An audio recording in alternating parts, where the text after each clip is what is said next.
നെല്ലിയാമ്പതിയിലെ ചെറുനെല്ലി ആദിവാസി colony നിവാസികൾ പട്ടിണിയിലേക്ക്. വനവിഭവങ്ങൾ ശേഖരിക്കുന്നതിൽ നിന്ന് colony നിവാസികളെ വനംവകുപ്പ് ജീവനക്കാർ തടസ്സപ്പെടുത്തുന്നതാണ് ഊരുകാരുടെ പ്രതിസന്ധിക്ക് കാരണം. അതോടെ വീട്ടുചെലവിന് പോലും പണമില്ലാതെ ഊരുകാർ ദുരിതത്തിലായി.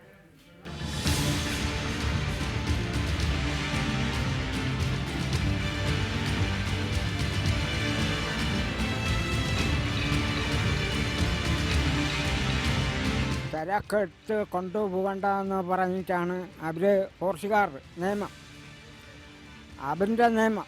ആ വണ്ടിയും പിടിച്ചിടും, നിങ്ങളെയും പിടിച്ചിടുമെന്ന് പറഞ്ഞു ചെക്ക് പോസ്റ്റിലെ ചാർമാർ. അതാണ് കാട്ടിൽ നിന്നും വിഭവങ്ങൾ ശേഖരിച്ചു കൊണ്ടുപോകുന്നതിനെ വനംവകുപ്പ് ജീവനക്കാർ തടസ്സപ്പെടുത്തുന്നതാണ് നെല്ലിയാമ്പതി ചെറുനെല്ലി കോളനിയിലെ കുട്ടപ്പന്റെ പ്രതിഷേധത്തിന് കാരണം.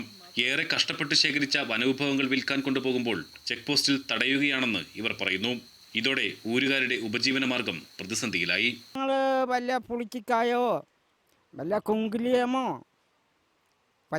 പച്ചമരുന്നോ കൊണ്ടുപോയിട്ട് ഞങ്ങൾ കൊണ്ടുപോയാലും അവിടെ പിടിച്ച് ഇടും. പൈസയില്ല. എന്തുകൊണ്ടാണ് ഞങ്ങൾ ഈ സാധനമൊക്കെ മേടിച്ച് കയ്യാണ്?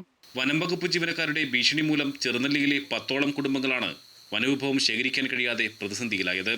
തങ്ങൾക്ക് അവകാശപ്പെട്ട വനവിഭവം ശേഖരിക്കുന്നതിന് തടസ്സം നിൽക്കുന്ന വനംവകുപ്പ് ജീവനക്കാർക്കെതിരെ പരാതി നൽകാൻ ഒരുങ്ങുകയാണ് ഊരുകാർ. ക്യാമറാമാൻ പ്രജിത് കൊങ്ങാടിനോടൊപ്പം പ്രസാദ് ഉടുമ്പിശ്ശേരി, റിപ്പോർട്ടർ, പാലക്കാട്.